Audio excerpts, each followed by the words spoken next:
Dari hasil gelar perkara, diduga yang bersangkutan pertama sudah mengetahui situasi di sekitar marina tersebut. Di situ hanya ada beberapa lokasi pintu masuk dijaga oleh portal. Di sana juga ada blind spot, artinya yang bersangkutan cukup terlatih, cukup mengetahui lokasi, kemudian juga cukup terlatih.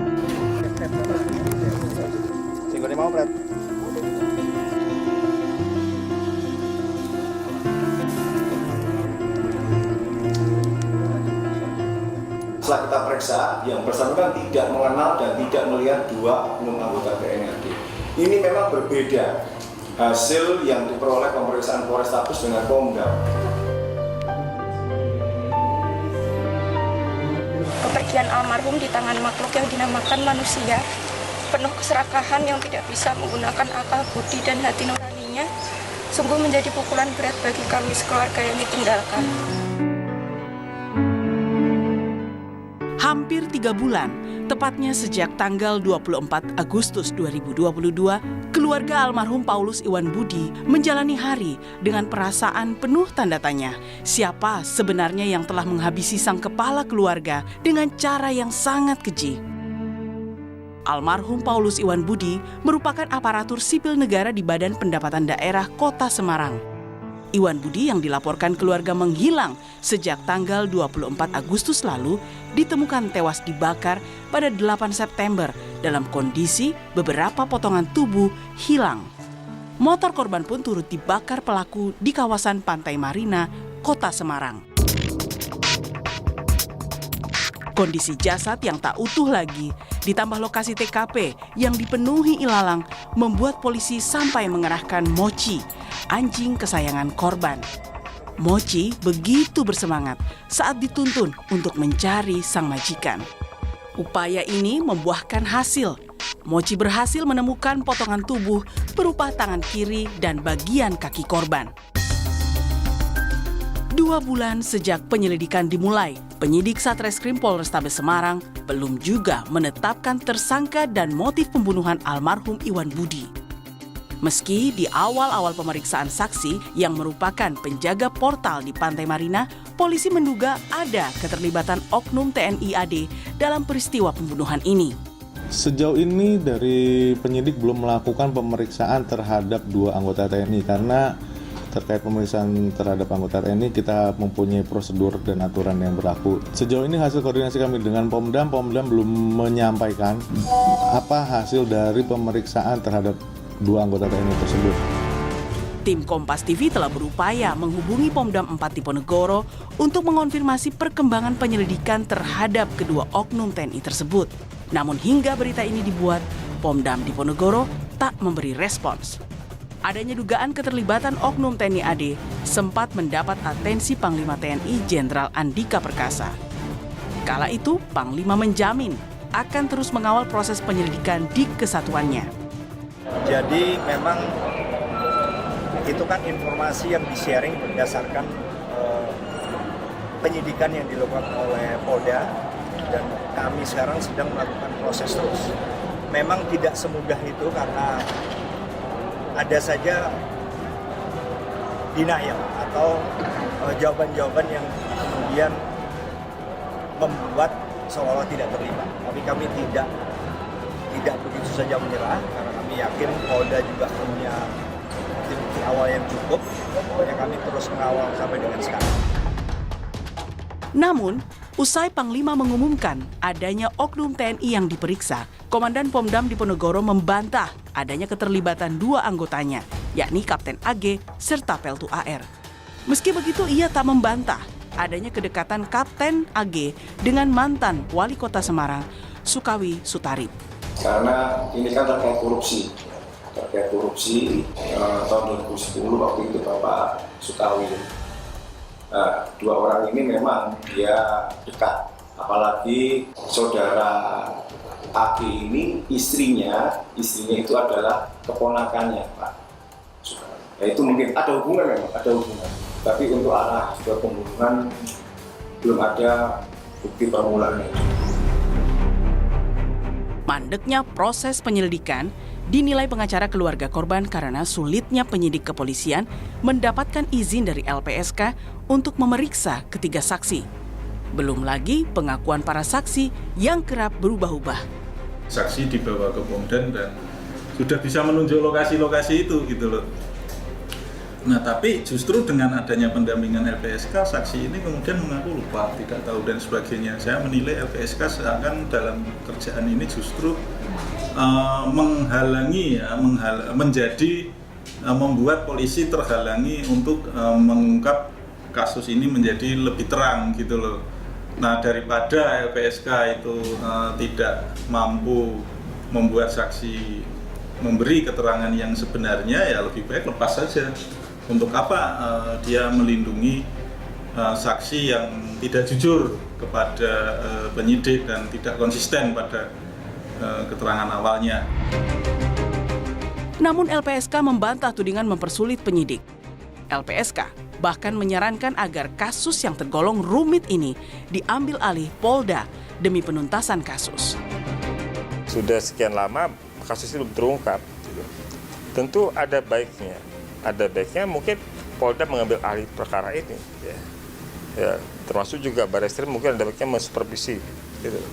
Karena memang sepertinya perkara ini bukan perkara yang mudah dan tidak cukup ditangani oleh pihak Polresta.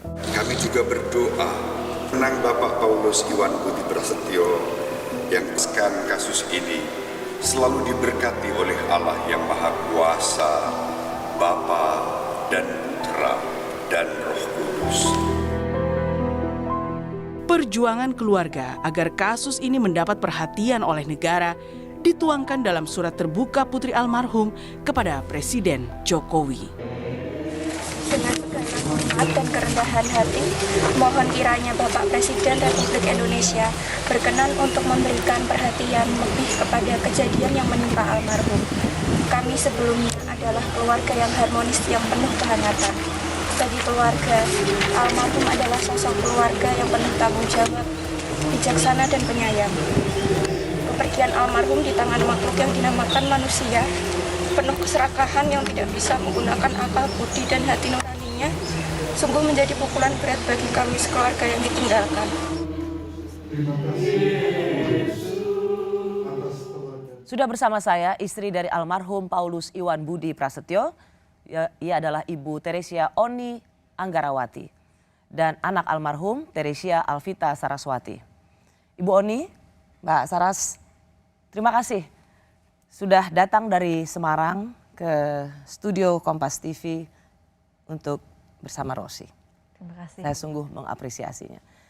Sebelumnya saya ingin ucapkan turut berbelasungkawa. Saya tahu ini bukan sesuatu yang mudah, bahkan saya mengundang Bu Oni, Mbak Saras juga di sini. Saya ingin mendengar seperti apa sungguhnya perjalanan setelah suami dan sang ayah meninggal dunia dengan cara yang sangat mengenaskan. Bu Oni, setelah berbulan-bulan rasanya, apa yang sedang Ibu cari? Sebenarnya yang saya cari itu sebuah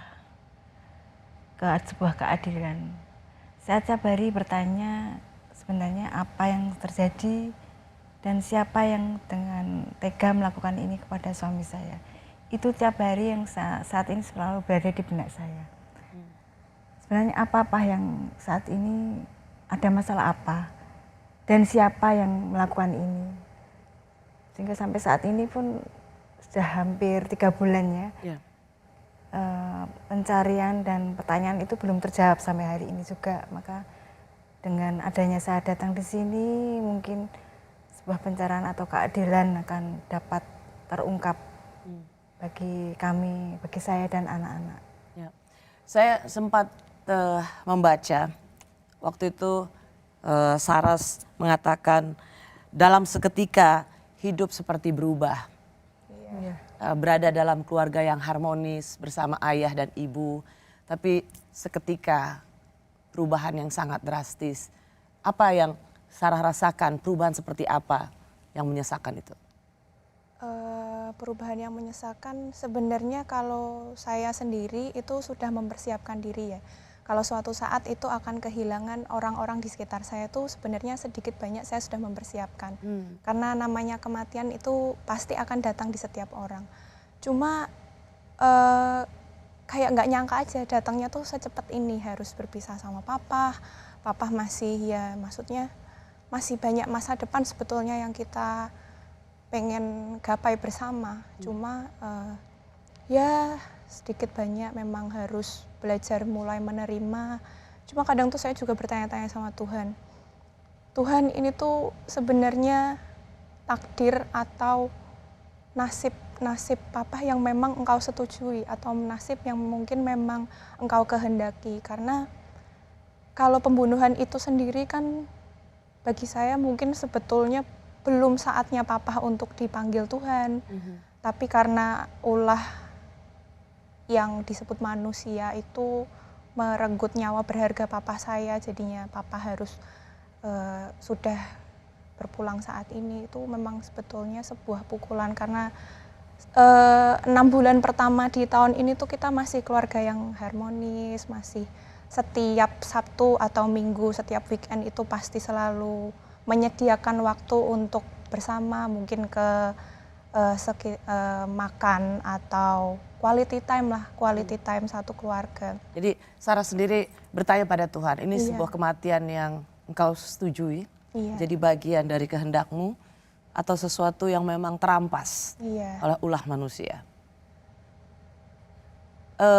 Bagaimana Saras menerima dua pertanyaan ini atau menjalani dua pertanyaan ini? Sering menulis surat ya? Iya, sering menulis surat. Mungkin supaya lebih sedikit plong, lebih sedikit tercurahkan karena sekarang kan sudah nggak bisa berbicara langsung dengan papa. Jadi memang sekarang ya medianya cuma lewat doa atau mungkin lewat tulisan-tulisan. Bu Oni, apakah Ibu dalam pertanyaan mengapa, siapa yang melakukan ini, Bu Oni juga pernah berpikir tentang kemungkinan mengapa ini terjadi, soal pekerjaan, soal isu korupsi 10 tahun yang lalu misalnya. Apakah itu juga menghantui pertanyaan-pertanyaan Ibu? Ya karena menurut saya karena ini ketidakpastian nih, banyak sekali yang ada di pikiran saya. Apakah itu ada hubungannya dengan yang korupsi 2010 ataukah ada hal-hal yang berhubungan dengan yang saat ini suami saya pada saat masih bekerja itu, apakah ada hubungannya dengan itu? Itu masih ada pertanyaan-pertanyaan di dalam benak saya. Tapi sebagai suami pernah sharing soal apa yang almarhum alami, kantor, intrik kantor, apapun? Suami saya tuh tipe yang tidak pernah memberikan menceritakan semuanya ya, mungkin hanya istilahnya hanya menceritakan sebuah judul pembuka, tapi kadang isinya itu tidak diceritakan secara rinci. Tahu-tahu setelah kita tanya sudah ada penutupnya, dan penutupnya selalu ending, nggak apa-apa, sudah selesai. Itu aja. Tipe suami saya tuh memang masih kan gitu, kalau tiap kali ada perubahan wajah atau apa kan kadang saya bertanya, apa ada masalah di kantor? Dia cerita, tapi hanya sebuah pembuka atau pendahulu, isinya dia ceritanya kadang malah nggak cerita.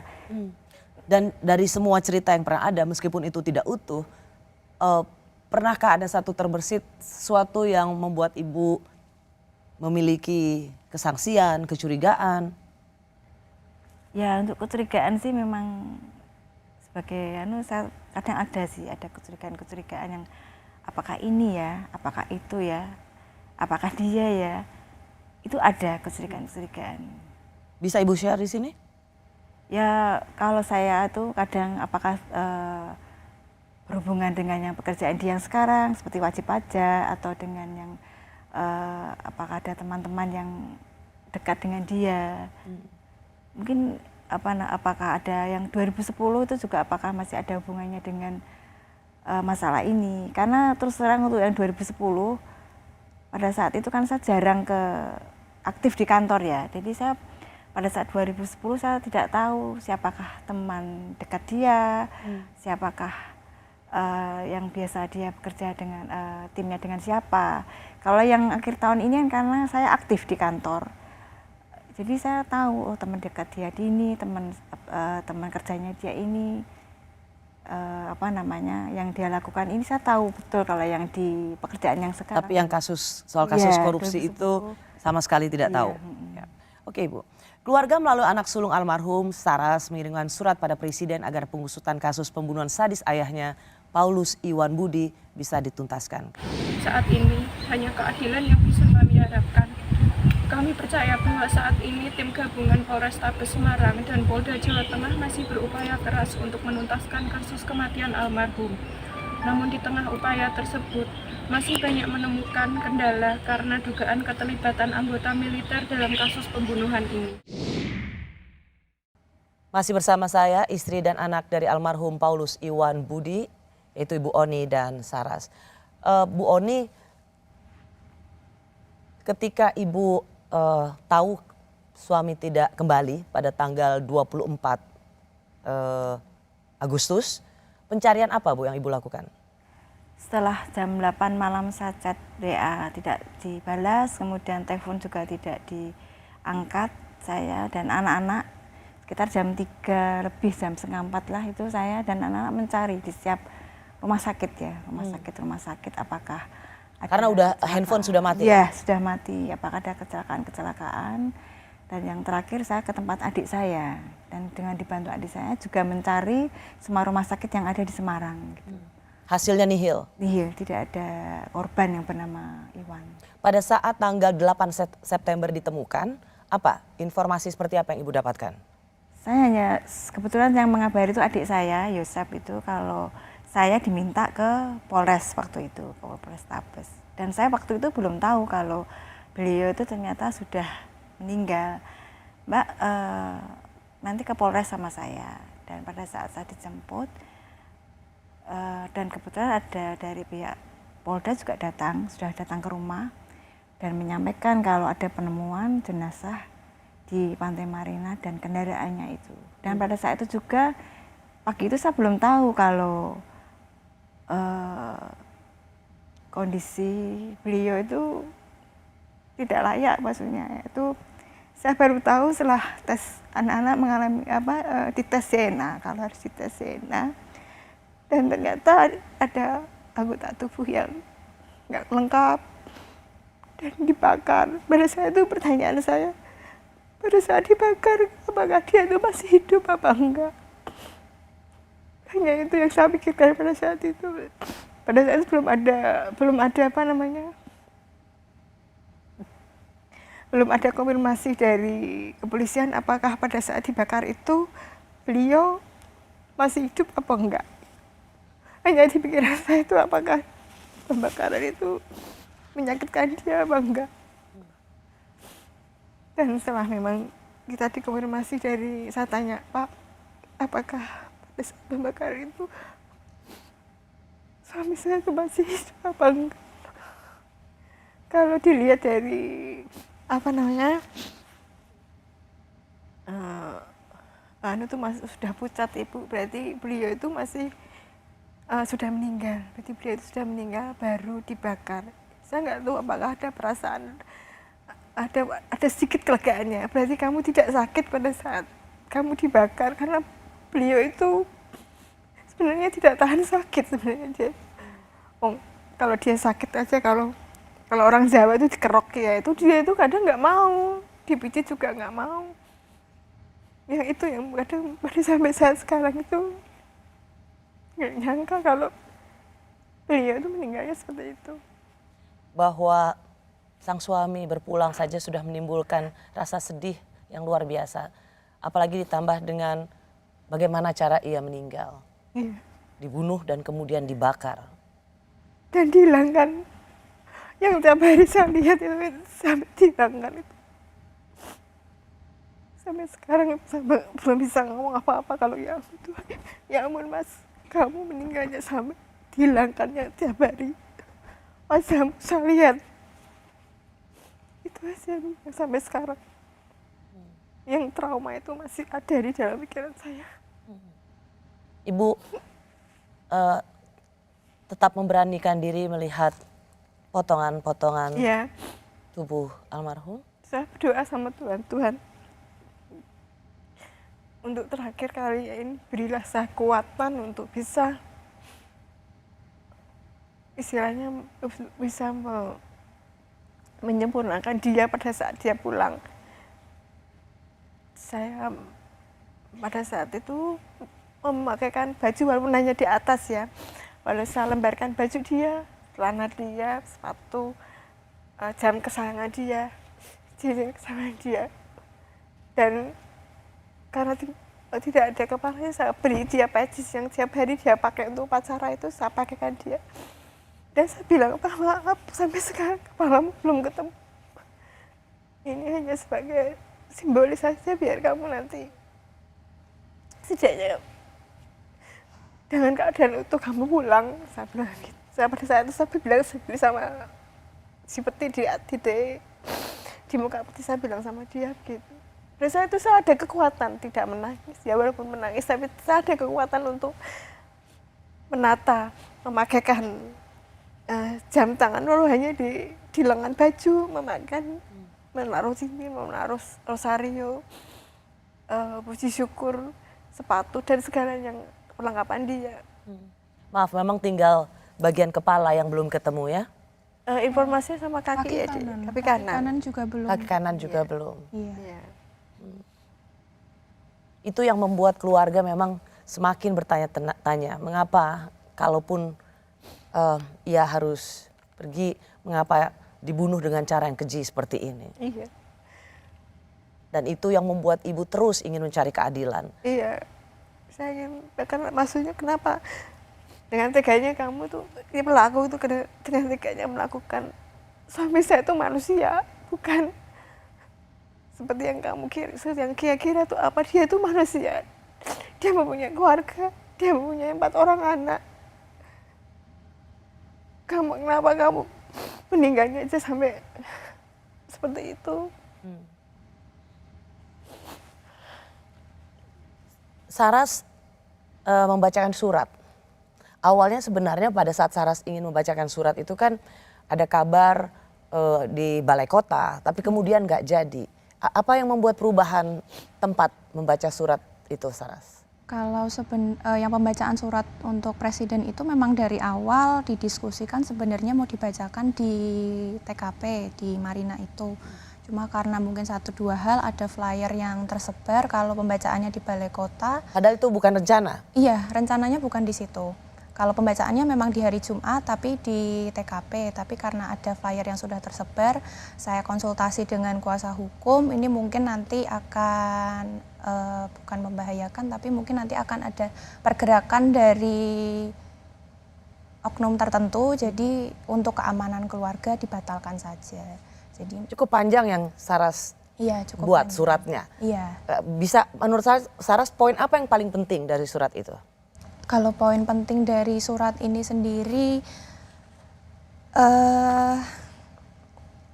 ya kami memohon keadilan, Kak. Jadi memang seperti yang tadi udah disampaikan Mama, kalau sampai saat ini bahkan bagian kepalanya Papa yang representasi wajah yang tiap hari kita lihat dan yang selamanya nanti akan kita kenang itu sampai sekarang belum ketemu.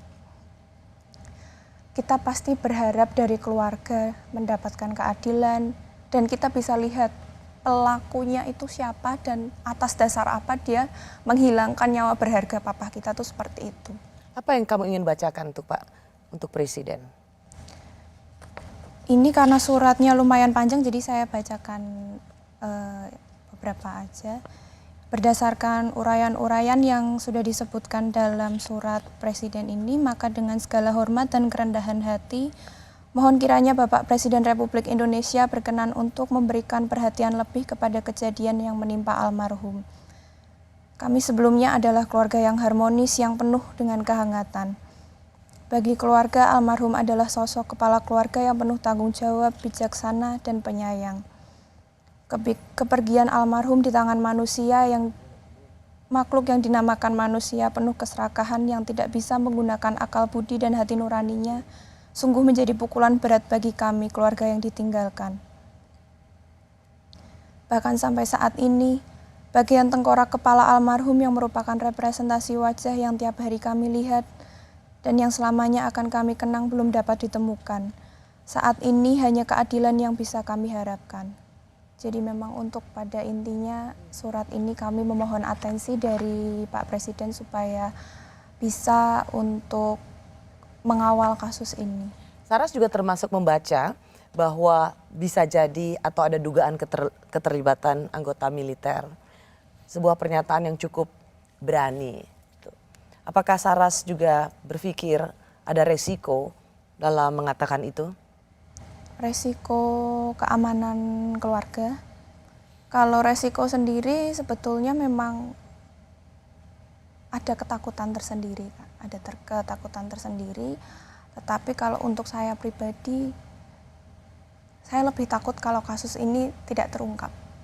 Dan kita tidak tahu siapa pelaku yang bertanggung jawab, itu saya lebih takut. Jadi memang saya melawan ketakutan itu terhadap beberapa oknum tersebut supaya ini loh pelakunya, ini loh yang udah menghilangkan nyawa papa kamu yang berharga. Mengapa lebih takut ketika kasus ini tidak bisa diungkap? Karena itu pasti akan menjadi trauma seumur hidup. Trauma seumur hidup.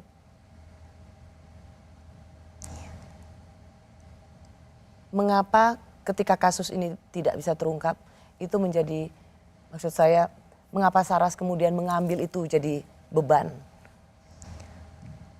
Kalau sebenarnya dalam konteks iman mungkin karena semua manusia pasti berpulang dan walaupun papa keadaannya meninggal dalam keadaan yang tidak layak, cuma untuk jiwa pasti berpulangnya akan utuh dan pasti akan damai dengan Bapak di surga. Cuma kalau dalam konteks kemanusiaan, kalau yang saya lihat dalam kematian itu sebetulnya kan yang normal mungkin ya kematian karena kecelakaan atau kematian mungkin karena sakit. Tapi ini karena pembunuhan, karena ada campur tangan dari manusia yang mungkin karena mereka punya niat jahat, niat keji, yang mengambil nyawa sendiri, seseorang. Iya. Jadi Saras tidak berani untuk mengatakan ada dugaan keterlibatan oknum militer, meskipun itu ada resiko pada ancaman keluarga, keamanan keluarga. Apa itu sudah terjadi? Kalau ancaman untuk keluarga, puji Tuhan sampai saat ini tidak terjadi. Dan Saras, kalaupun misalnya ada seperti itu, menurut Saras itu tidak ada apa-apanya dibandingkan ketakutan kasus ini jangan sampai tidak terungkap. Ibu ada kekhawatiran, kecemasan pada keselamatan keluarga? Pada awalnya saya iya sih, pada awalnya pada saat media itu kan banyak menyarankan, Bu cari lawyer, Bu cari pengacara biar bisa mendampingi Ibu. Pada saat itu memang saya masih ragu-ragu karena saya takut ya, ada ketakutan pada saya. Cukup suami saya aja yang istilahnya dibuat seperti ini. Saya takut anak-anak saya itu di jalan tidak ada yang menjaga.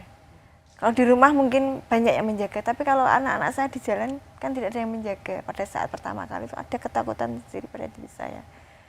Tapi anak-anak saya, mah kalau kita nggak pakai pengacara, nggak pakai kuasa hukum, nanti kita tidak bisa masuk sampai ke dalam-dalamnya. Kita hanya tahu dari ini bagian kulitnya dari aja. mencari keadilan justru. Mama kita tahu dari kulitnya aja, mah. Ya memang iya sih, kita nanti kan istilahnya kalau kita sebelum ada pengacara sih memang pada saat kita bertanya apakah ada perkembangan, apakah ada tindak lanjut apa-apa. Dan selalu Bu belum ada. Ketika pertanyaan yang Ibu ajukan lalu jawabannya belum ada perkembangan, apa yang ada dalam hati Ibu? Saya kemudian dalam hati saya memang harus mencari pengacara apapun itu. Karena selama ini Ibu bertanya langsung ya? Oke. Saya sekat. Minimal ada orang yang menanyakan soal kelanjutan kasus. Iya, saya kan tanya sama, setiap kali saya tanya sama kok selalu jawabannya begini, ada kurang puas dalam hati diri saya. ini itu kasus pembunuhan, bukan kasus kasus yang bagi saya itu kasus ini sangat sesuatu yang bagi saya itu seperti saya diterjunkan dari lantai paling atas ke bawah. Kenapa setiap kali saya bertanya itu kok belum ada. Kasus ini dianggap sebagai kasus yang sangat pelik dan bisa jadi memakan waktu yang sangat lama. Seberapa lama kesabaran dan kekuatan keluarga melalui ini? Masih bersama saya istri dan anak dari almarhum Paulus Iwan Budi, ya seorang pegawai negeri di Semarang yang meninggal secara tragis, dibunuh dan dibakar. Ibu Oni dan Sarah sang putri sudah bersama saya. Pada waktu itu saya melihat Ketua LPSK ada selembar surat di tempat lokasi di mana ayah ditemukan. Sebuah surat yang ditulis oleh Saras. Saya ingin konfirmasi dulu, apakah memang saya bisa kasih lihat fotonya dulu?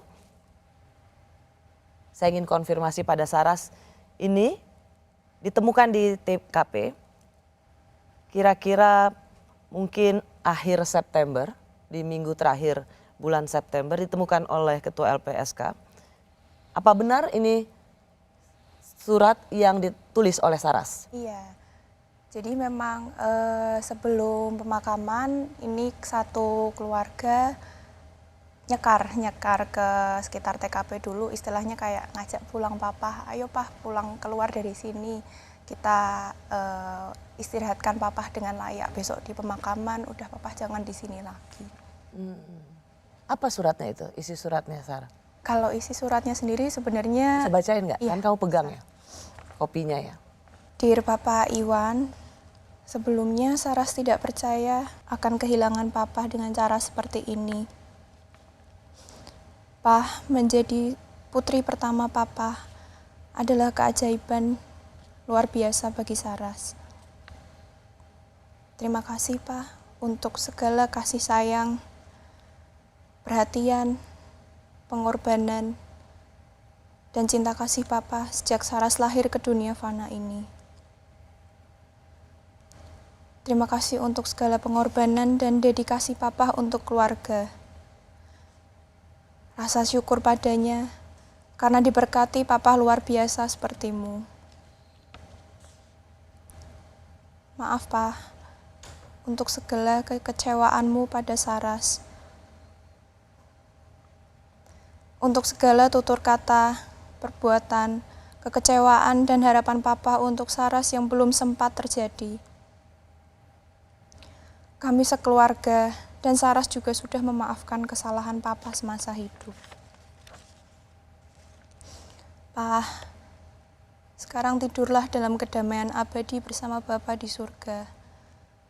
Tinggalkan semua perkara dunia fana ini dan ingatlah saja kenangan bahagia keluarga kita. Kami akan belajar untuk ikhlas, Pah. Saat ini tanda bukti cinta kasih kami untuk Papa hanya bisa melalui untayan doa untuk mengiringi perjalanan Papa menuju kediamannya. Ini jadi surat kedua? Iya, ini surat.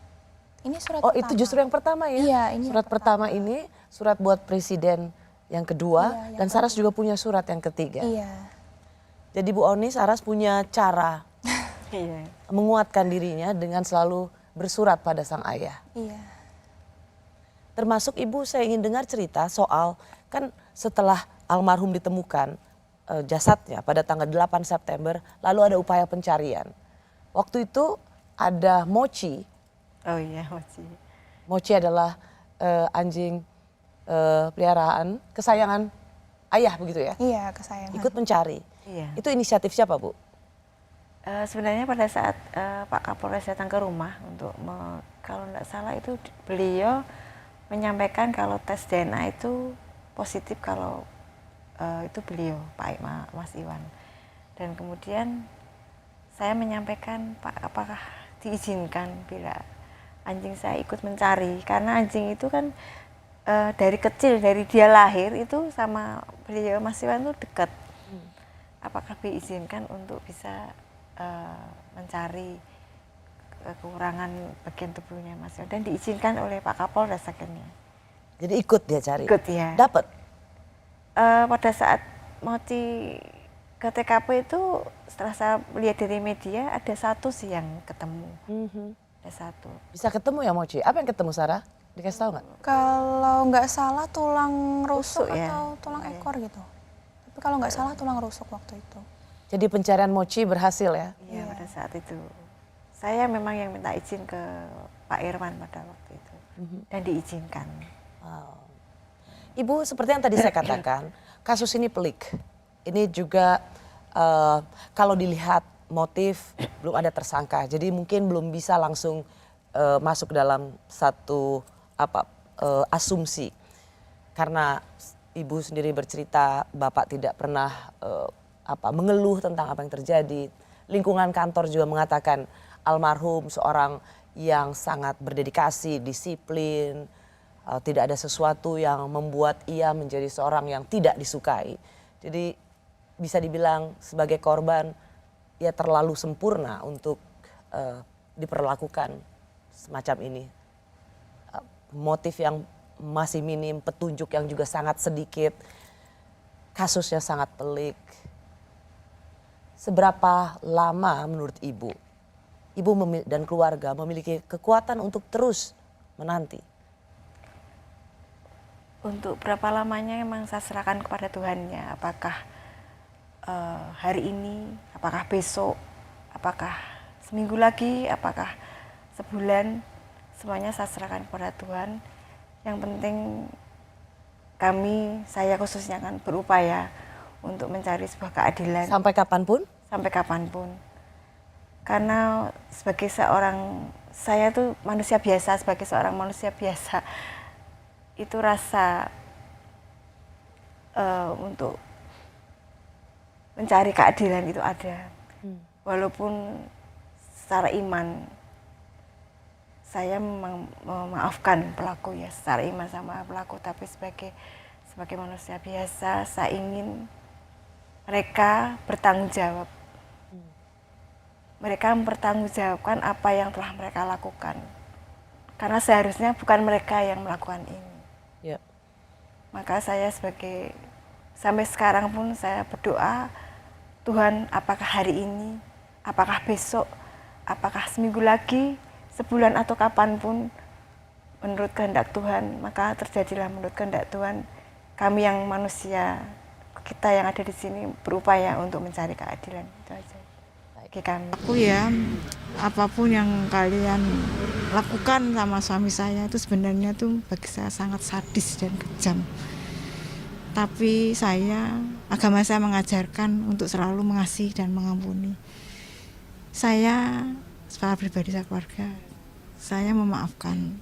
Maksudnya mengampuni karena agama saya mengajarkan begitu. Jadi minta tolong kalau memang kalian memang sebagai umat yang beriman, umatnya itu coba sadar dan menyerahkan diri ajalah daripada kalian itu. Saya yakin kalian yang melakukannya seumur hidup kalian akan dikejar dosa. Saya bersama istri dan anak dari almarhum Paulus Iwan Budi, seorang pegawai negeri sipil yang dibunuh secara sadis. Bahkan pembunuhan itu diakhiri dengan membakar jasadnya. Ibu Oni dan Saras. Bu Oni, pada saat kita bicara ini tanggal 10 November, harusnya tanggal 8 adalah anniversary. Iya. Peringatan hari pernikahan. Betul sekali. Sebenarnya iya sih, tanggal 8 kemarin harusnya 25 tahun kami itu kan tahun kemarin, tapi karena COVID melonjak itu pada saat itu, jadi saya sama beliau sudah nanti tahun depan mudah-mudahan COVID-nya sudah mereda. Dan ternyata kami sudah berencana untuk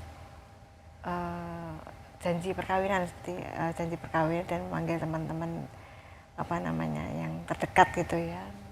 Sebenarnya sudah ada pembicaraan siapa yang akan dipanggil, tempatnya mau di mana. Sudah ada persiapan sebenarnya? Iya. Untuk tanggal 8 kemarin? Iya. Dan saya pun juga sudah sebenarnya saya mempersiapkan baju yang akan saya pakai. Sudah saya persiapkan. Kita nanti kembaran ya Pak. Iya, pada saat itu sudah saya persiapkan baju itu. Tapi pada saat tanggal 8 dan kebetulan Santa Maria mengadakan misa arwah tepat di tanggal 8. Berarti pada saat tanggal 8 itu saya merayakan pesta misa arwah, mendoakan dia. Dan saya juga bilang hari ini hari perkawinan kita, Pak, tapi saya mendoakan kamu supaya kamu tetap merayakannya di sana, berdoa di sana, kekal di sana. Tetap merayakan, tapi merayakannya dengan saya mendoakan dia. Misa arwah di tanggal 8 November kemarin di gereja Hati Kudus Tanah Mas yang mengadakan Santa Maria. Itu hari-hari yang memang menjadi sesuatu yang berat sekali ya Bu Oni ya. Selain pertanyaan mengapa almarhum harus dibunuh secara keji seperti itu. Lalu siapa? Dan mengapa begitu tega? Ibu punya 4 anak. Saras yang paling tua, si kembar laki-laki, dan si kecil umur 5 tahun. Ia mengirimkan voice call untuk ayahnya karena dia mau nari katanya. Iya, dia mau nari. Dan pada saat beliau berpulang, banyak sekali kegiatan dia. Banyak sekali dia akan pentas. Dan setiap kata-kata anak kecil, dia bilang ke temannya, sayang ya Ma, aku sekarang sudah tidak ada papa. Setiap kali dia melihat dipeluk papahnya, pada saat selesai itu dipeluk papahnya.